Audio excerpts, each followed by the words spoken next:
Hello everybody and welcome back to Steve's Gear. And today I just want to jump on here and make kind of a basic little video about some upgrades I've done. There's no real format for this video, but back in my most used carry video of 2024, I talked about trying to be more minimal this year. I talked about not trying to buy as many knives and just trying to use kind of the things I have and go through kind of some of the knives that I've bought over the last couple of years that I haven't really got a chance to use too much. And so I kind of had the urge to buy a new knife. And we all know what that's like. Everybody gets that urge and everybody likes to get a new one. You see some cool ones on videos and stuff.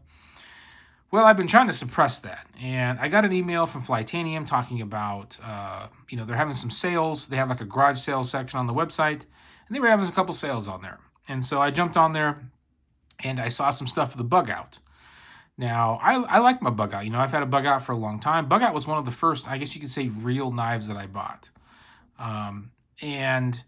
So I wasn't planning on upgrading it, but the prices were pretty good. So I jumped onto the garage sale, and they had these crossfade titanium scales on sale. Now, this one is the one that's drilled for left-handed. So I'm left-handed, so it's always nice if I can get the ones that are drilled for left-handed. The only downside is you still have the screw holes on the right side, where if you buy just the right-handed one, you don't have the holes drilled in the left-hand side. So if the holes bother you if you're left-handed, then that's kind of the only way you can do it on these scales, unfortunately. But, for the price, it wasn't bad. And they had these ones on sale for $40. And I did a video a couple months ago on a Spyderco knife that I upgraded to the crossfade scales. And I really liked them. They've been really well. I think they're pretty good value for the money. But full price is about $70. So, almost half off for them on the garage sale. I said, what the heck, let's try them out. Now, the Spyderco also had a black blade and black hardware, just like my Bugout had. And I thought, let's throw a little bit of color on it. Now, Flytanium was kind of out of stock on some of the stuff I wanted, and so I jumped over to Etsy, kind of just browsed around. There wasn't any specific seller I was looking for, but I found a guy by the name of Austin Outdoors, and he had some anodized hardware for sale, and so I bought a kit from him. Now, obviously, I went with this blue color here, and I like it. I think it's kind of a little different pop of color besides just having all black hardware. I did keep like the black access lock, and I kept the black clip just because I thought that would give a little bit of contrast with the black blade. But all the screws and stuff, I went with like this kind of anodized blue. I think it looks pretty good. I changed out the thumb stud. I kind of like having a little bit of blue on there. Blue is one of my favorite colors. So I think it looks pretty good.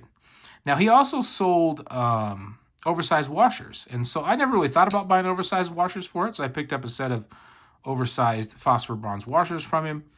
And it was about $23 on his site for the hardware and about $7 for the washers. And then with the price of the scales, which was $40, basically it's $70 for this whole upgrade. And that's basically the price of these scales brand new if you buy them when you can't find them in the garage sale section. So I was pretty happy with that. It kind of scratched the itch of buying a new knife. And I do feel like it kind of feels like a new knife, when you put new scales and you kind of change the color.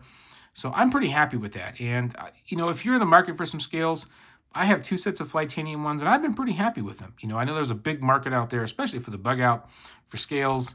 But these ones have always worked out great. I mean, they were in the garage sale section. I don't know if they're supposed to have some kind of scratches or some kind of marks or something, but they're pretty much flawless. Besides just being the left-handed version, I haven't found any big marks or anything in them like that. They look great. I did have an extra clip, so I put one of my new clips on.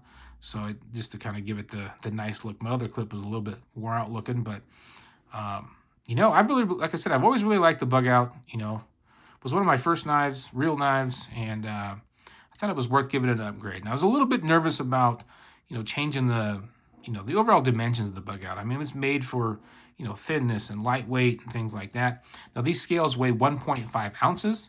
Now, I don't really know exactly what the weight of the original scales are, but they're really light. So you might gain a little bit of weight on them, but as far as like the thinness of it and stuff, not much difference. I mean, they are a little bit thicker, obviously, but I can't tell a whole lot of difference. I'm not a type of guy that's going to, really nitpick a couple ounces or a little bit of size. They still fit great. The titanium feels good. It's good quality. The phosphor bronze washers, as far as being oversized, personally, I can't notice a huge difference. It might be slightly smoother. Now, they are new. I haven't really used it too much, so it's hard to say if they'll break in a little bit, but You know, they're not bad by any means. I do feel like maybe they're just slightly more smoother maybe, but you know, time will tell. I think kind of as they break in and stuff, maybe they'll get a lot better.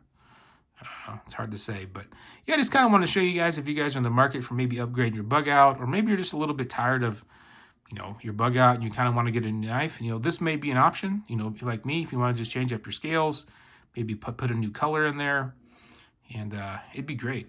Now, also when I was shopping, now talking about the bug out, when I was shopping on there, I also saw an advertisement for Skiff bearings. I've never owned Skiff bearings before. You know, I've never even really replaced bearings or anything like that, you know, upgrading them or anything. But I did log onto their site, and I saw that they have some bearings for this old ZT that I have, the 0562, which is the Hinderer model. Now, this is one I don't use too much. Actually, it's very rarely ever used. And now the factory, the KVT bearings, they come in a plastic housing, and they are 7 bearings per side. Now, the Skiff bearings come in the phosphor bronze cages, and there's 12 bearings per side. So you do get a little bit more upgrade on the bearings. It's hard to say, you know, I can't really say if it's a huge difference, but it does feel quite a bit smoother.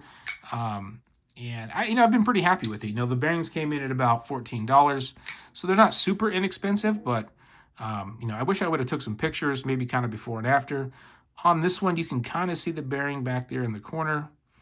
Before you could see a little bit of blue because the housing was blue on the factory ones, but you know, it's not drop shut. You know, I tuned it pretty tight, which it says on their website that you can, you know, not have to tune it quite as tight. But I don't want it like fall shut. Like, I don't like it when they just fall shut. But you know, it just gives you a quick, once you get past that detent ball, just a quick little, you know, shake, and it goes down pretty good. So they are super smooth. And I feel like when I deploy the blade, it takes a little less pressure, and I just feel like it's a little bit smoother in operation. So if you have an old ZT or something and you want to try out some Skiff bearings, you know, they have a pretty good compatibility chart on there, and they got a lot of ZTs on there. So just something to think about. If you have one, you want to just, you know, bring it up to some, I guess you could say, more modern times, add a few more bearings in there, get the phosphor bronze cages, you know, just an option for you. So yeah, I just want to make a kind of a quick little video about a few little upgrades I've done. You know, I always think about making a video when I change these over. If that's something you guys want to see, let me know. It's super simple. You know, I'm not a knife expert, and I was able to change all this out in, I would say, 10 minutes or less. It goes pretty fast on these, especially if you're used to, like, you know, changing the blade and stuff like that. It's a little bit more difficult on the Benchmade because of the access lock, but once you've done it a time or two, it goes pretty quick. So if you guys ever want to see me change these things out, if I upgrade another one, let me know. Let me know what you think of this one. You know, do you like the looks of it with the blue hardware? You know, if you were to pick another contrast and color, which one would you go with? But that's, other than that, that's all I got for you guys today. I hope you all have a great day, and I'll talk to you later.